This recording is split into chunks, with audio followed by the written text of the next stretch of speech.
Hey everyone, it's Blake. Welcome in to episode number 23 of our TEW Save and TEW 2020. This is Total Wrestling for April, week 1, and I apologize to you guys. I know it's been a week since I put out a new episode. Usually we put out at least a couple of these a week, but work schedule has been pretty wild, so haven't really had a chance to play much TEW in the past week, and certainly putting these shows together sometime can take a little while, and just to kind of tie all the storylines together and connect everything and all that. So it took me a little bit longer than usual on this. What I actually realized was before I started recording this or went to start booking the show, I realized I had already booked the show. And because my schedule has just been so wild, I forgot that I actually booked the entire show pretty much.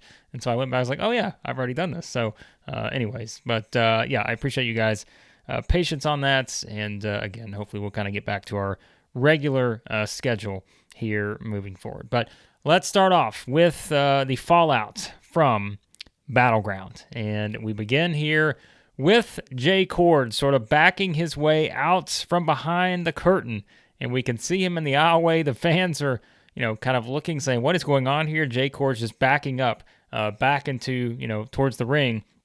And we now realize why he's backing up, because Sammy Bach is coming out of the curtain as well. And these two just charge at each other, and they are off here as they just start going at it. We know this is kind of sort of the fallout for how things ended at Battleground with Chord attacking Aaron Andrews out of nowhere. Clearly a frustrated Chord after losing his match to Angry Gilmore, with a little help perhaps from a distraction from Sammy Bach.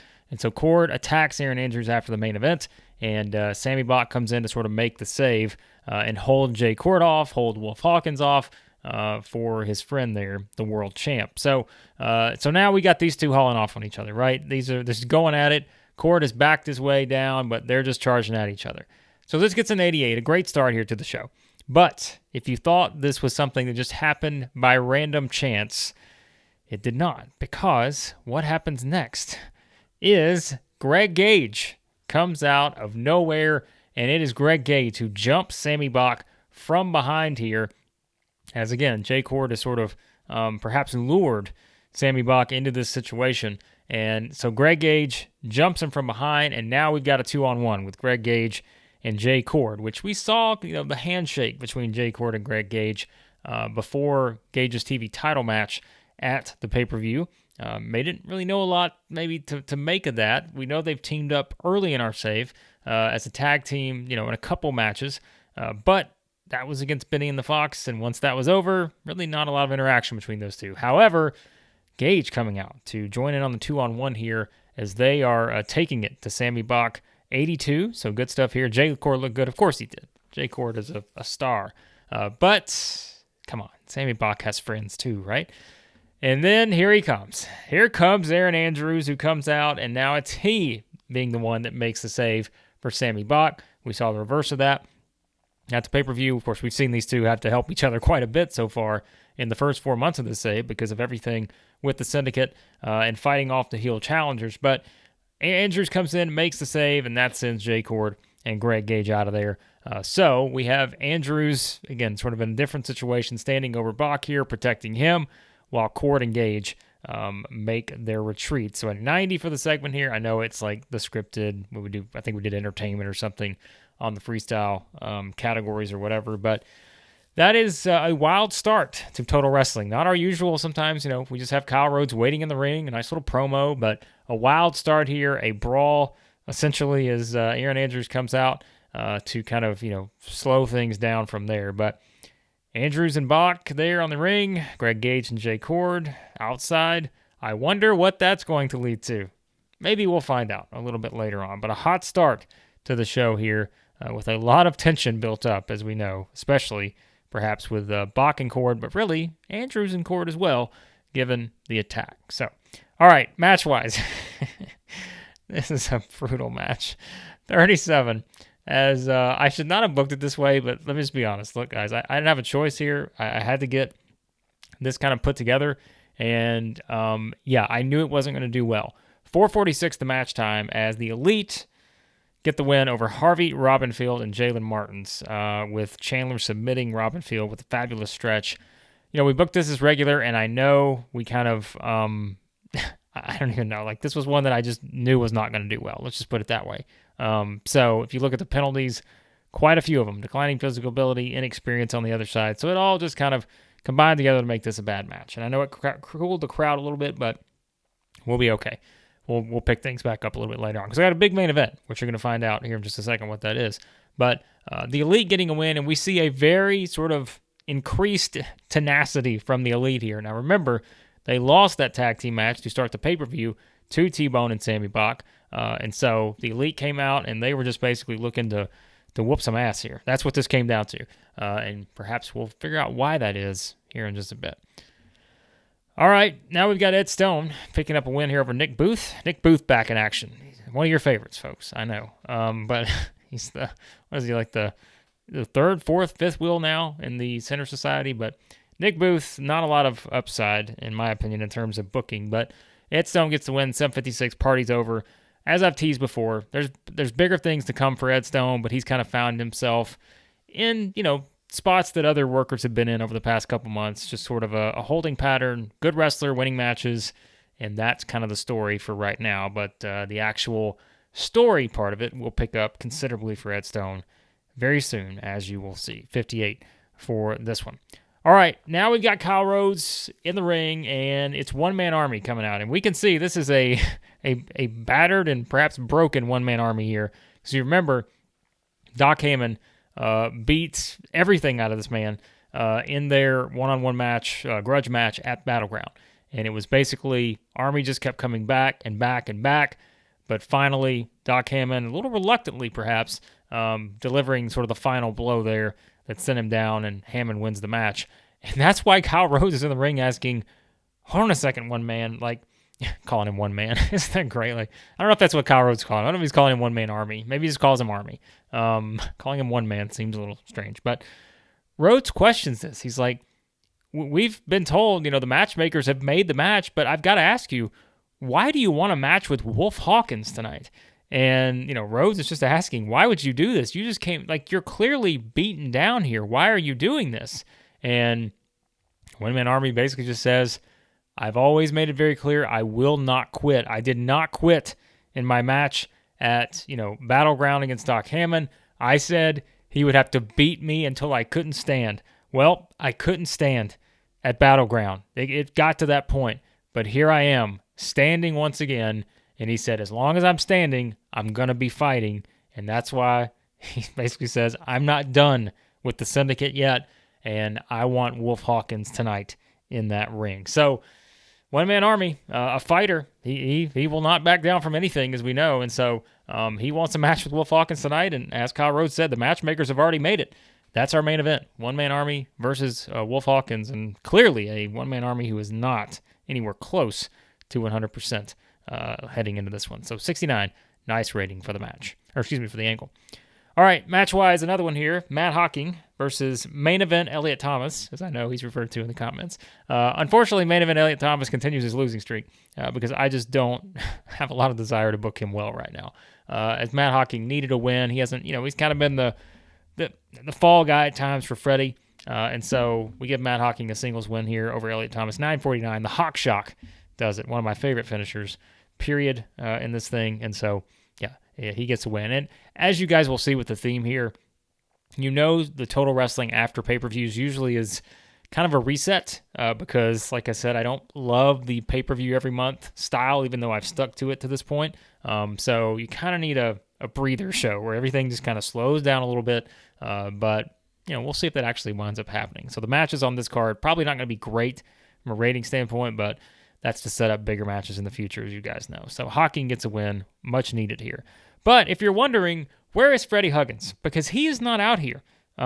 He is nowhere to be found. It's just Matt Hawking and Laura Catherine Huggins, who we know is actually an item with Matt Hawking. But we also know she's the manager/sister of Freddie. And so this gets a 59. Our first time using LCH here, and we're calling her LCH just because it's easier. But Laura Catherine Huggins calls Kyle Rhodes in the ring, just like Freddie Huggins always does. She calls Kyle Rhodes in, and Kyle Rhodes asks the natural question, where is Freddie? And Laura Catherine Huggins says, no one needs to know where Freddie's at right now. He's doing exactly what he needs to do to prepare himself for what he deserves, and she says that is a rematch for the World Heavyweight Championship. He deserves a rematch, and right now he is drafting a letter to the matchmakers in TCW as to why he needs that rematch and why he deserves the rematch. And all of you will hear this letter read by Freddie Huggins next week here on Total Wrestling. So, Freddie, little penmanship. He is currently writing a letter to the matchmakers, and perhaps we will all get to hear this letter word for word. If that doesn't sell a great rating to watch this show next week, I don't know what would. Freddie Huggins reading a letter sounds like pure entertainment to me. So that's where we're at. So we'll find out what Freddie is demanding from the matchmakers when it comes to this World Championship. So 59 for this one. Freddie. You guys know I enjoy Freddie. All right, tag team match here. Another one, like I said, not great from a match rating standpoint, but this is the get some people in action portion of the month. Divine Fortune. It is Chance Fortune and Daryl Divine getting the win over Jeremy Courtney and Seth Whitehead. First time we use that pairing, 8-16. Chance Fortune gets the win over Courtney, the stroke of luck. Again, 56 match, not great. Whitehead, another one come up from MAW.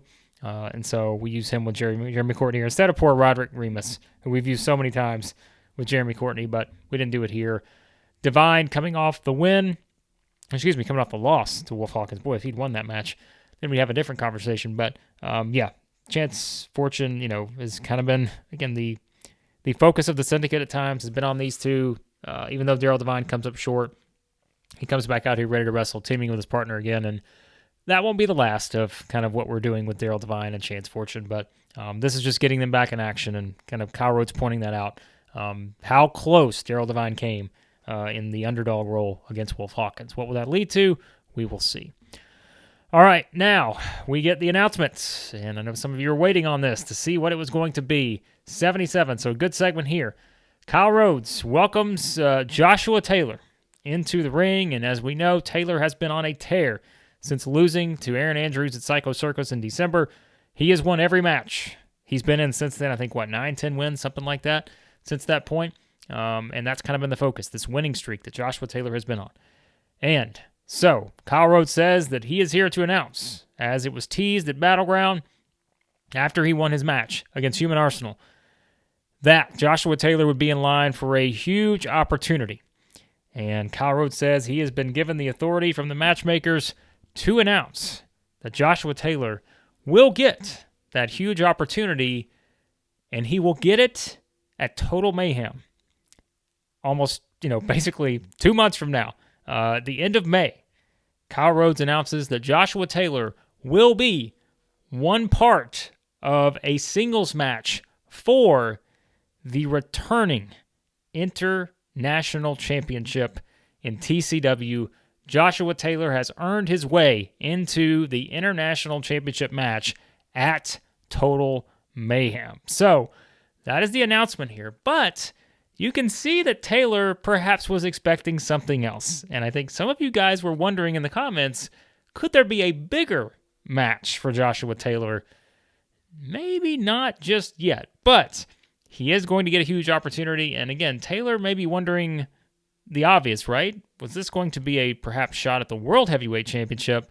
Instead, it is going to be Joshua Taylor in the international title match at Total Mayhem. So we still got another show to go, which again, this will definitely be more Clash of Champions-esque, as you'll see, but we're already building to Total Mayhem. It's our biggest show of the year, and we've got one match set. It's Joshua Taylor versus someone for the International Championship, and that is a match that will take place on that card. We'll find out the other party in that match soon enough. So, 77 for the segment, and again, the story here, Joshua Taylor seems to be pleased, but was also perhaps expecting something else from this announcement. So, what will that lead to?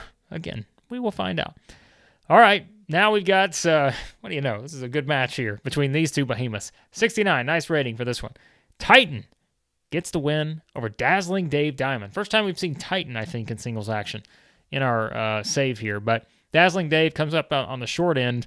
Why? Because you've got the Center Society kind of, flexing their muscles once again, which has really all been about Eddie Peak recently. But now Titan and Shark back out here, and we see Shark run in, attack Triple D, Referees back turn. They're the Center Society. They don't care. So that is the story here with Titan getting a singles win over Dazzling Dave in 8:01 with a Titanic chokeslam. So I can just see it right now with Titan with the Titanic chokeslam. Feels like Big Show style is the way I'm seeing it. But yeah, if you're wondering stamina-wise, Dazzling Dave for an 8-minute match, yeah, penalized for stamina. So it's just too long for Dazzling Dave. He's a barroom brawler. This man just cannot go 8 minutes. So we had to kind of get it there, but it's fine. All right, that's not all because there's post-match stuff to get to.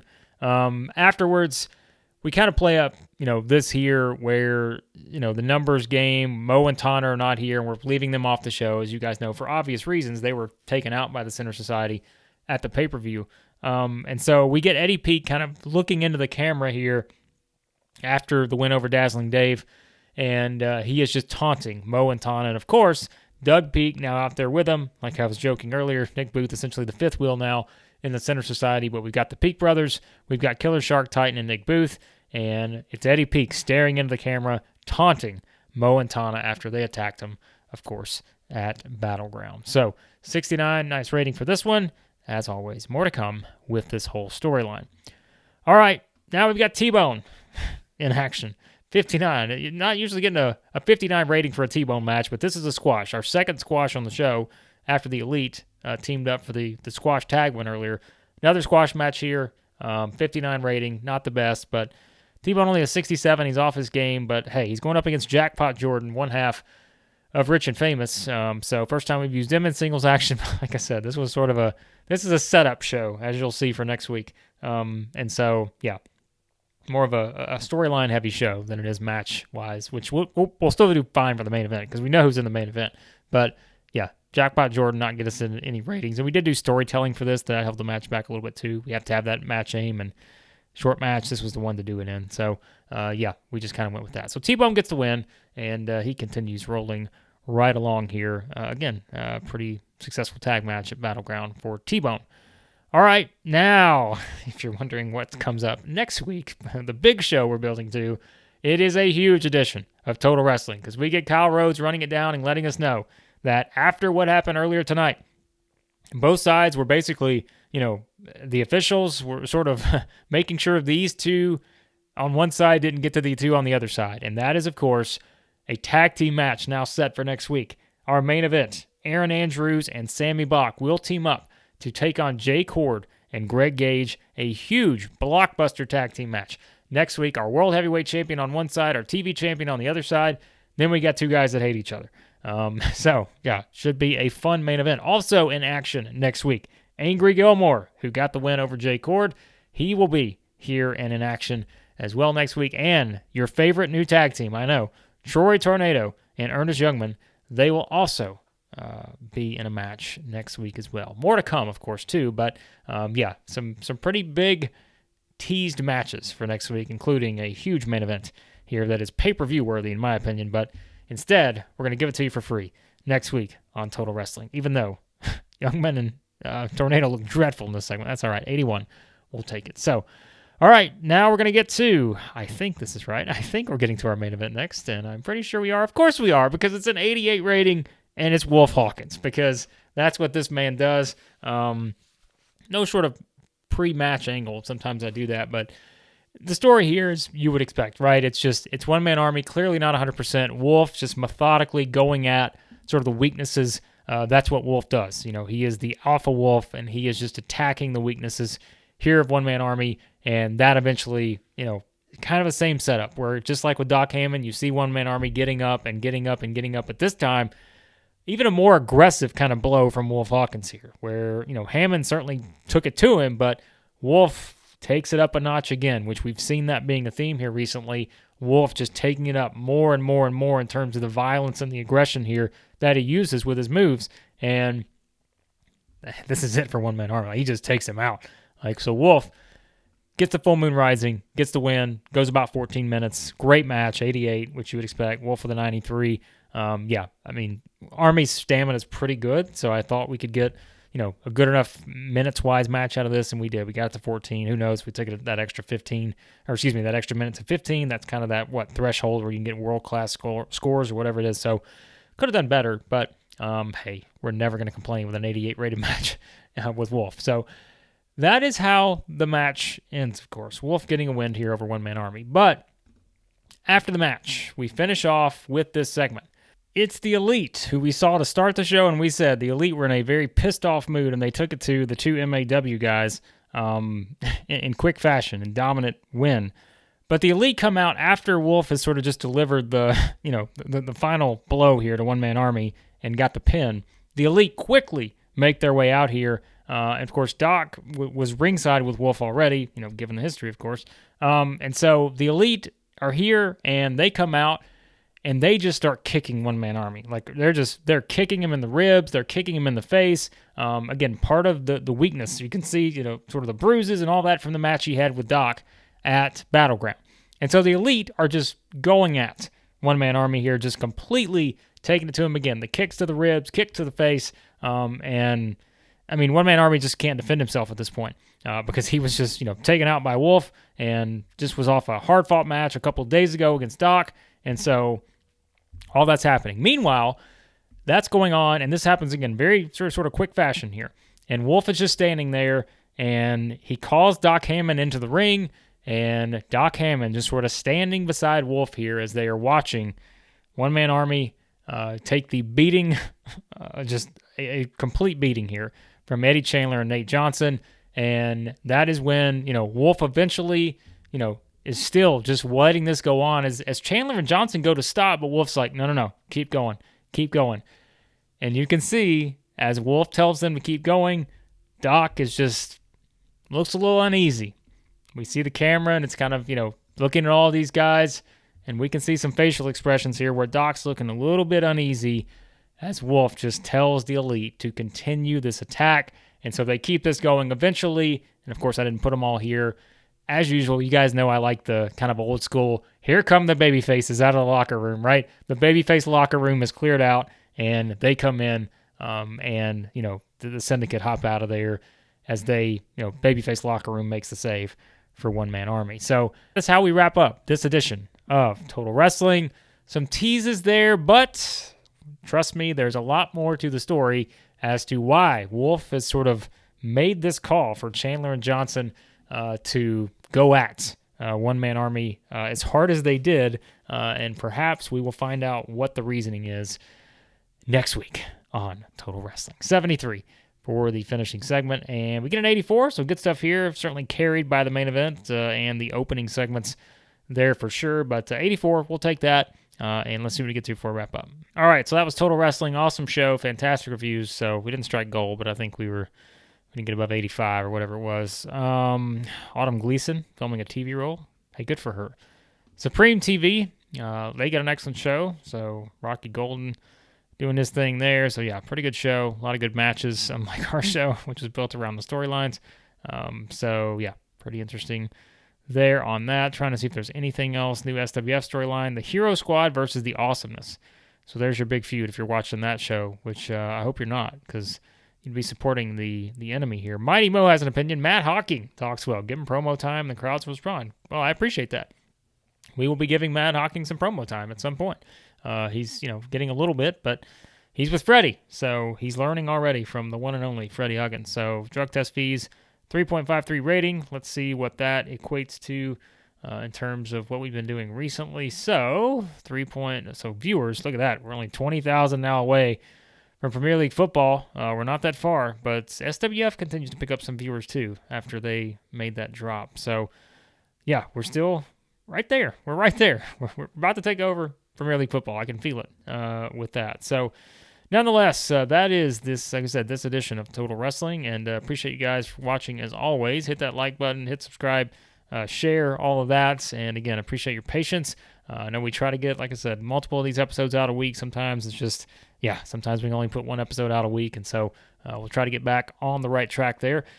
Doing that, more new stuff on the way too, but for now, if you want to check out the WWE save, 100-plus episodes there, and I know I've still got to get the next one out. It's been a while, but 100-plus episodes in that series. The AEW one, of course, exploring the C-Verse, almost, 30 episodes in that one. So a lot of stuff on the channel if you haven't checked it out so far. And more new saves on the way, Real World and C-Verse as well. But for now, I appreciate you guys watching as always. And on the next episode of our TCW Save, it will be Total Wrestling with a huge main event for April Week 2.